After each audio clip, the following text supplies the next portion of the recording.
Hello, Justin. Josh. Many of you don't know this, but Justin is one of American Airlines' top 10 worst customers. And he only knows that because he knows the other 9. Yeah, it's United, but yeah. United. So he has a massive edge when it comes to the airlines. And if you don't know, there's mass employee shortages in Southwest right now. I would say, along with many others, it's due to the vaccine mandate, and these pilots no longer want to work. But we're going to hear from the expert himself. Justin, what is going on? Well, thanks, Josh. I appreciate the oversell. So maybe not quite that much of an expert, but I've been around the block once or twice with the airlines. So here's the big thing, right?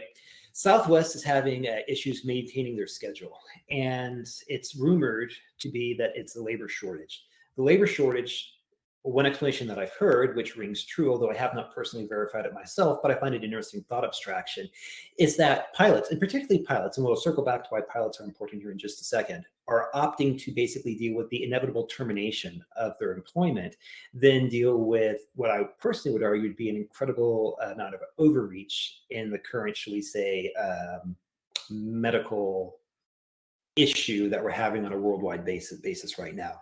Now, my argument is not to say the particular medical treatments are good one way or the other. I'm setting that aside, but I do think the individual, the company, not the government or whatever, right? The individual should be able to make the decision. Anyways, how does this affect the airlines and what's going on with Southwest? Well, if let's say that you're going to be terminated, just pulling numbers on my backside, November 15th, if you refuse to comply with, let's say, a current health mandate, as such Southwest might have done. But let's say you accumulated, your sick days, you accumulated your PTO, your paid time off or whatever.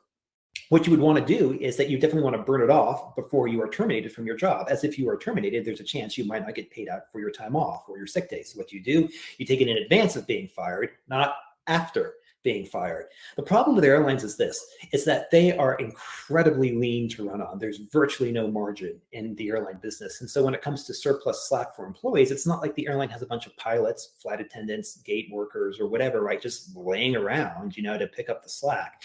And if all of a sudden you have pilots not necessarily conducting an industrial action, but just saying, hey, listen, I'm a rational actor and I want to use whatever benefits I have before I lose them, because if I don't use them, I do lose them. You'll see this going on.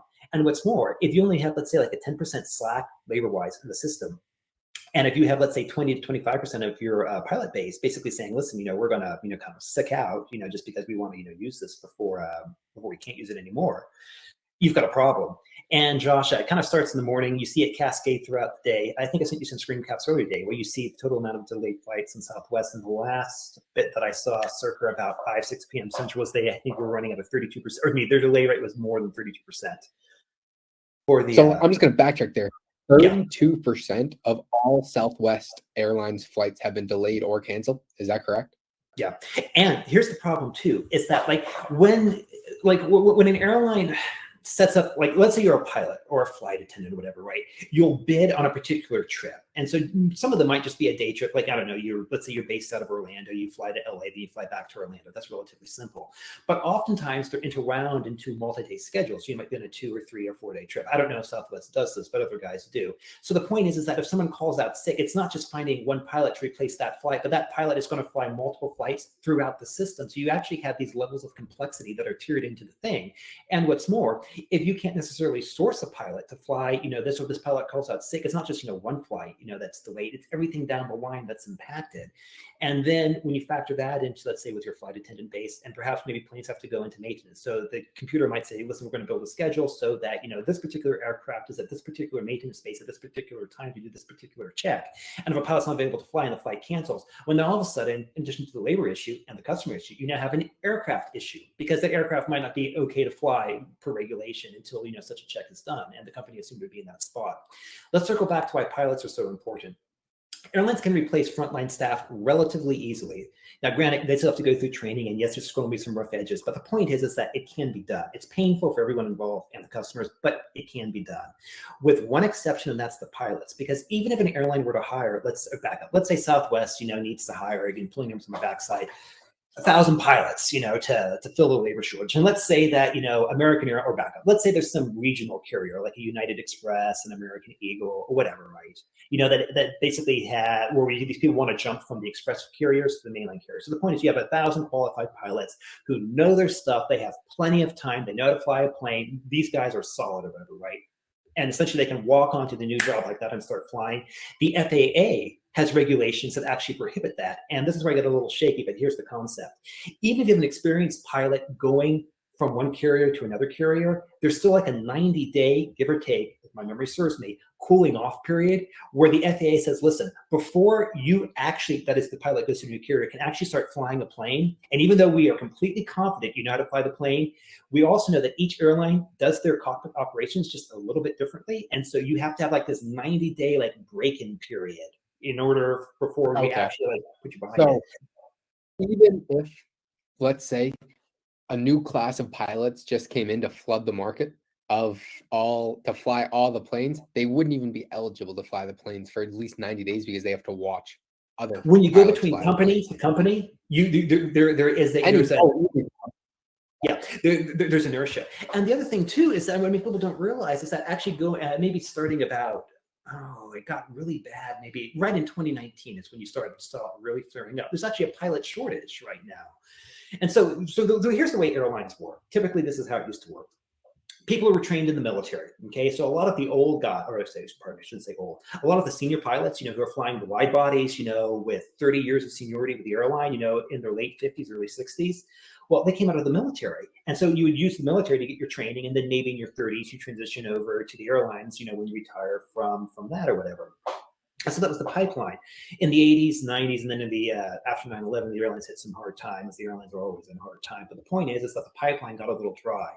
And the way the airlines will work is that when the military pipeline was still there, but not used to the extent that it was used, the regional carriers were the feeders. So you would be flying the small planes. And that's where you kind of build up your seniority. And then after maybe, a decade of working for the regional carriers, you would transition on to mainline. So I'd be going from like a United Express to a mainline United plane, or like an American Airlines, or like American Eagle, or I think they call it Envoy or whatever right now, to working at American Airlines or Delta Express and so on, or Conair or whatever.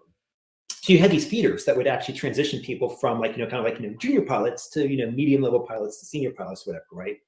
But it got so bad, and this is maybe about going back 6 years or so is what I recall, but again, I might be shaky on this, where the FAA, I think it was the FAA, they actually, typically pilots, I think, had to retire at the age of 60, or I think it was 60. But they pushed it back to saying that you could retire at the age of maybe, I think, 65 in order to, alleviate, the shortage or whatever. Anyways, the takeaway from this is that forget COVID, forget pilots walking off the job, or not, I should say walking off the job, forget pilots opting to, for further medical sovereignty over that. They're not getting the vaccine due to their own choice, and they are suffering consequences of getting fired from their job. So they're opting out. Forget all of that. Forget all of that. Just assume it's business as normal in 2019. In 2019, we had a problem. Okay, the problem was kind of kicked down the road because when you had the current, as Hammond would say, when you have the current cerveza sickness, kick in, well, airline demand fell through the floor too. So I mean, the airlines were able to kind of like cover up and adjust, but still, like, you can only kick the can down so many times. Anyways, let me put a bow on this. The takeaway is this. Airlines can readily source, and painfully, but readily source, their frontline agents, to check people in, to, throw bags and whatnot, even the mechanics and all the other stuff. But they can't get new pilots. It's a lot more stringent. Like, they need to be trained for a long time, and we just don't have that right now. Yeah, and the point is the restrictions that create inertia in order to get new pilots in, assuming there's new pilots to get in the first place, which is a pretty damn big assumption right now. It is so what if you had to make a forecast, where do you see this going? Do you see less flights going on throughout the day, or more flights being canceled in the future, or what do you see? Well, I see myself as having bought some Southwest Airline puts a few days ago, so there's that. But let me give you a serious answer to the question. My guess and my gut feeling is the airlines, particularly United, and shame on you, United. Shame on you, United, for doing this. Sooner or later, if there's a if labor, particularly the pilots, opt for termination over getting certain medical treatments, the pain from the airline's perspective of, so let's say you're Southwest or you're Scott Kirby, the CEO of United. Sure. If you say we're not going to require employees to get the vaccine, you're going to get blowback. Klaus Schwab might be upset at you, and you might not be invited to Bilderberg or whatever, right? You won't get your annual membership to the WEF, boo-hoo or whatever, right? Yeah, but here's the thing. A multi-billion-dollar company. You won't be bankrupt. Yeah, if your company, and that gets us into BlackRock, more on that in a second or whatever, right? But if you are facing an extinction level event or something that could become an extinction level event, as in like you can't operate your effing planes, then it's like, okay, listen, I'm sorry, Klaus, I'm sorry, bad guys, I did my best to try to force the vaccine. But listen, if I continue to go through with this, listen, I'm afraid of you, don't get me wrong. And I understand if I go against what you tell me, there'll be pain. But that pain will be nothing compared to the pain if my airline completely shuts down. And this gets back into the individual. Well, the individuals, I would argue this again, my gut here, the individuals have to push back collectively and say, like, listen, we are not willing to accept this. I mean, have you seen what's going on in Paris? There's hundreds and thousands of people protesting mandates. And I think that's very motivating, especially when they're not showing it in the news. The only way I found that was from Twitter. That's the other thing too, is that you look at the stuff going on and like the news is just dragging their feet on, I think it was Sunday or Monday, Josh, earlier this week. Southwest had big issues in Jacksonville, Florida. And first off, the rumor was that the air controllers, the ATC controllers in Jacksonville, Jacksonville decided, no, we don't want to do this. We're going to walk off the job because we don't want to, get the medical treatment that's being encouraged by the powers that be. Anyways, so you had that going on. Southwest had to cancel a bunch of flights, and this is where people first started looking at it. So after Southwest canceled a bunch of flights, we say, listen, we've got issues, it's due to weather. Well, when people look around and say, well, it's not a cloud in the sky, why is it weather? The airline's gonna get caught with their pants down. And just a side note, Josh, as I'm fond of saying, just between us girls, if you're an airline and you need to find an excuse to cancel flight, weather's an excellent excuse because nobody really thinks to question it. Unless, of course, you start 86ing entire stations and the people at the stations say, wait a minute, what weather? We're looking outside, the sky is blue and the air is fair. There ain't no rain, there ain't no wind, there ain't no lightning. Yeah, no. You're pissing on my leg and you're telling me that it's raining. So in addition to lying to us, you're insulting our intelligence. What letter it is. Yeah. So anyways, Josh, I'm sorry for that epic rant. Let me let you get a word in edgewise. Do you want to push back or follow up on anything there?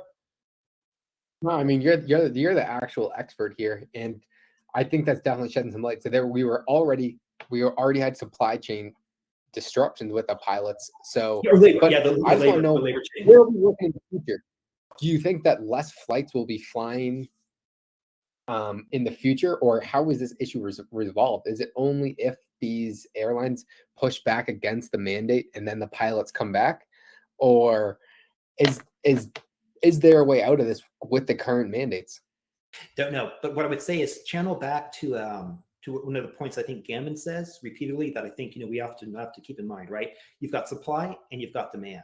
Okay, so right now a labor shortage, that's going to affect the supply side or whatever, right? Now, if let's say for whatever reason the uber duper super epsilon variant comes online and people freak out and start hiding under their mattress, sure, the supply capacity might go down, but if the demand falls even quicker than supply, prices will drop. That is to say, less planes will fly, but the point is that the price of flights are going to increase over the next year or two. It's going to be very choppy. What will happen is that when there's less flights going on, if a flight's completely empty, it'll be dirt cheap. And if people want to fly at that particular time, it'll be incredibly expensive. Rather than kind of having this averaging out of what we saw in 2019, here's an example. So there'll be higher highs and higher lows. Yeah, and I can put some numbers. I can actually give you some real numbers for this too, right? About like once a month or so, business takes me to Miami, off to for some. Anyways, Josh. So the point is that like when I'm looking at buying my airfare to Orlando or Miami, which are kind of the two big markets I have to hit up in Florida, if I time it just right, my round trip tickets cost me out of pocket about $80 or so by the time the dust settles. Okay, about $80. Ah, at the door. Is that including your points? No, so that is a revenue ticket. That is basically what I end up paying, the carrier. And on that ticket, I get upgraded, and all that jazz too. But the takeaway is this: it costs me more to park at the airport and then rent a car, when you take those costs and combine them together, then it cost me to fly, the 850 miles, give or take, from Houston to the coast of Florida, if I time it right. Now, if it's a busy time, peak time, so here's a good example, like Thanksgiving, or better yet, Phoenix. If you look at hotels right now in Phoenix over Thanksgiving or whatever, right, rates are through the roof, right? People want to get the hell out of Dodge or they're staying down there. If you were to look at those same hotels in Phoenix, or like airport to Phoenix in the middle of summer, maybe 55 to 75 bucks a night, for 3 or 4 star hotels. Anyways, point is, you have to. All right, I think that makes a lot of sense. So you got to pick your flight strategically. Yeah, Google Flights, excellent tool. Look at the calendar, be flexible, you'll find a deal.